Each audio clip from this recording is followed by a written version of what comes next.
You know, I went through how the conscious mind works, how the subconscious, and how the body is an expression of the mind. And as you go through that, if you go through it a few times, you're going to see, yeah, that's exactly what happens. Now, I want you to think of this for a moment. When you impress an idea upon your subconscious mind, that alters the vibration of this instrument we call our body. See, our body is a molecular structure. Really what it is. It's a mass of energy in a very high speed of vibration. Now, we invented a word to describe our conscious awareness of vibration, and that word is feeling. If you ask a person, you know, how are you today? They'll say, well, I'm feeling fine, or I don't feel that good, I feel great. You never hear a person say, oh, I'm consciously aware of being emotionally involved with a negative idea, so therefore I've moved into a negative vibration. But that's exactly what happens. So, you see, as we start to understand this, and we become aware that we're not feeling too good, we can change it. Now, it takes a little training, but you can do it. We are really in charge of how we feel. Now, we let other people upset us, but we don't have to let other people upset us.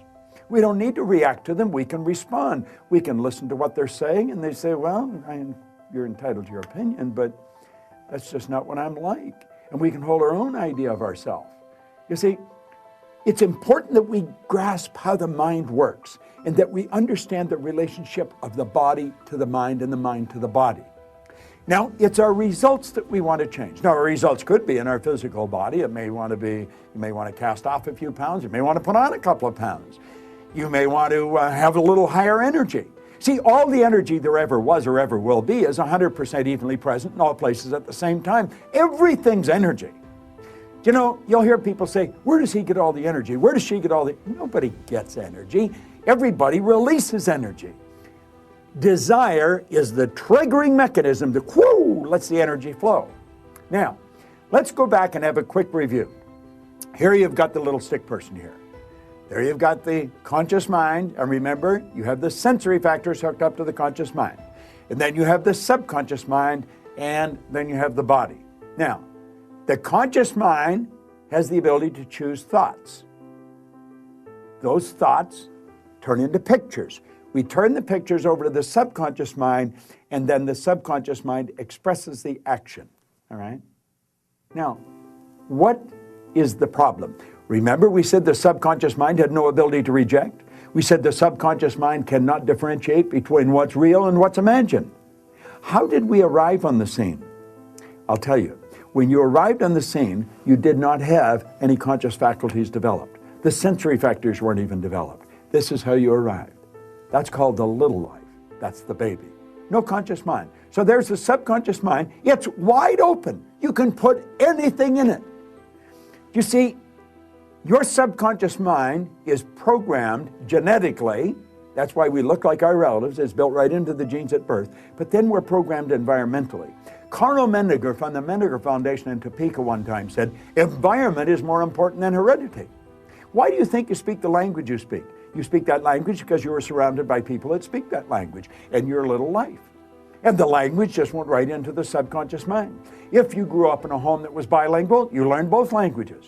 I had an associate over in Kuala Lumpur, had a little boy, he spoke 4 languages at 4 years of age. And you'd look at that and you'd say, my gosh. No. The baby was programmed. Why do you like the food you like? It's programming. That's right. Now, let's stop and think about the environment we were raised in. Here's the baby, and look at the ideas and the thoughts and the concepts that are going on around that baby are going right into that baby's subconscious mind. Now, through repetition, over and over and over again, and remember, the baby's getting it all day, all week, every week, all month, every month, all year, and this goes on for 4 or 5 years. And the baby reaches the age of 4 or 5 where they can start to think that baby's programmed. That baby is programmed to think like the people it had been surrounded by. If the people that surrounded that baby had gone right through school, the baby will probably grow up and go right through school. If the people that were surrounding that baby always lived in hard times, never had any money, always in debt, that's probably how that baby's going to grow up. Now, this is bizarre, but this is how it happens. It's how it happens for me. I was raised during a depression. We didn't have any money. There was always talk about no money. You should be satisfied with what you've got. Well, that's not true. You should never be satisfied with what you've got. You should be happy with what you've got. Dissatisfaction is actually a creative state. So here we have now a baby that has been programmed. Now, let's take and think for a moment. What happens when that baby starts to think for itself? Now think of this. The paradigm controls the vibration. The vibration controls the action which produces the result. Now here we go. Here you got the baby with the paradigm, and the conscious faculties have developed. They have the ability to think. There's a power flowing into them. What are they going to think? They're going to think thoughts that are in harmony with that paradigm. That's right. We've been raised to believe you go to work to earn money. Do you know that working is the very worst way to earn money? That's right. You should go to work for satisfaction, not for money. You provide service for money. You can earn money while you're sleeping.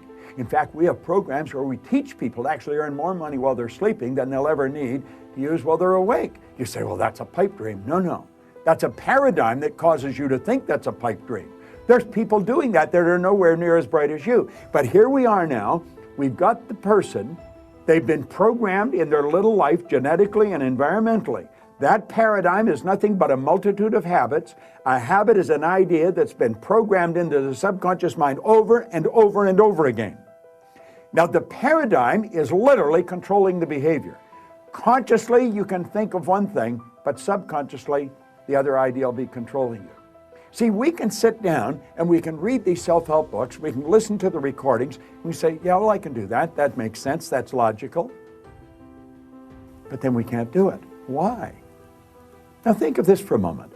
I want you to imagine that you're going to accept an idea right now to turn your annual income to a monthly income. You say, well, I'd like that, but will you do it? Probably not. Your paradigm will stop you. See, your paradigm literally controls the results. Now, let's think of how the paradigm was formed. The paradigm was formed through repetition. The idea is being planted in your subconscious mind. Now, understand your paradigm dictates your logic. Your paradigm controls how you utilize your time. Your paradigm controls your perception of situations. Your paradigm controls your effectiveness. Your paradigm controls the amount of money you earn. If you want to change your life, you must change your paradigm. You see, to most people, it's illogical that they could take and turn their annual income to a monthly income. But if you follow our teachings, we'll show you exactly how to do that. We'll show you how to accomplish anything you want to accomplish, because what we're focused on is showing you how to change the paradigm. When the paradigm's changed, your life changes. It's a beautiful concept. It's an absolutely phenomenal concept. Now you know why you're getting the results you're getting. It has nothing to do with your intellect. Your intellect, you can figure out how to do things. That doesn't mean you're going to do them. You'll hear people say, I believe that, but their behavior would indicate they've never even heard of it. Why? We believe something on a conscious level. On a subconscious level, the paradigm believes something else. There's a word called praxis. Praxis is the integration of belief with behavior. We've got to take the beliefs that we have consciously, that we determine by thinking, and plant them in the place of the old belief. See, I used to believe that I couldn't do anything better than I was doing.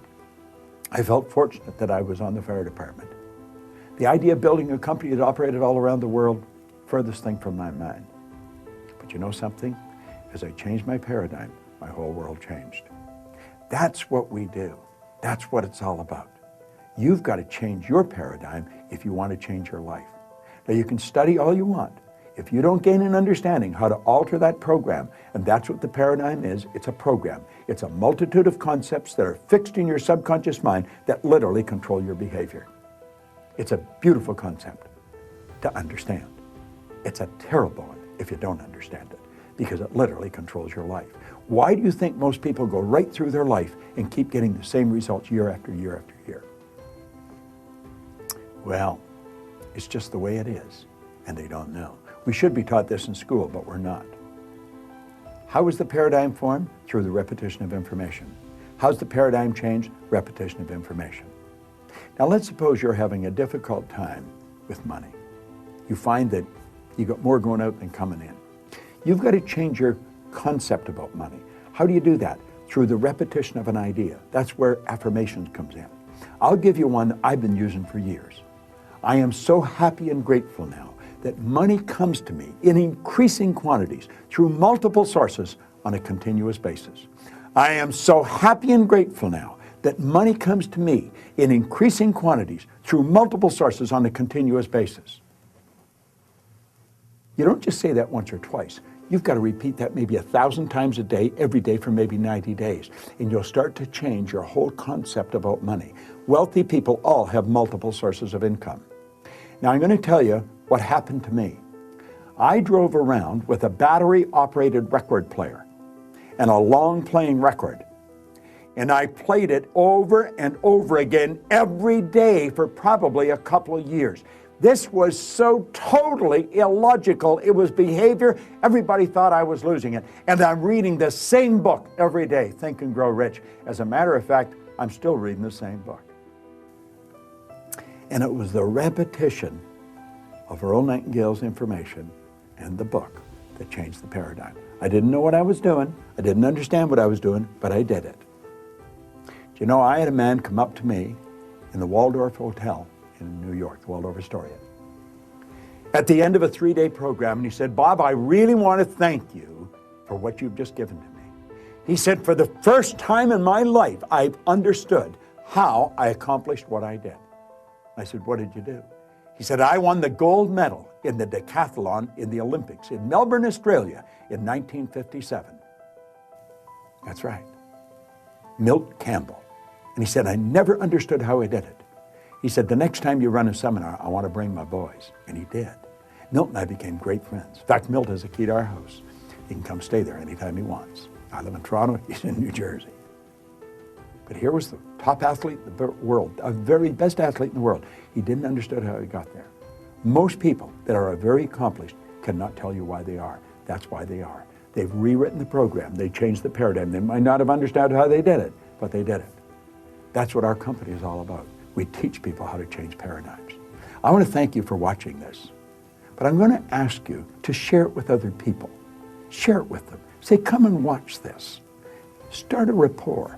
Build a rapport with people, you know. It's a great way to live. And this is great information to understand. Thanks for listening. It's Bob Proctor. I enjoy sharing it with you.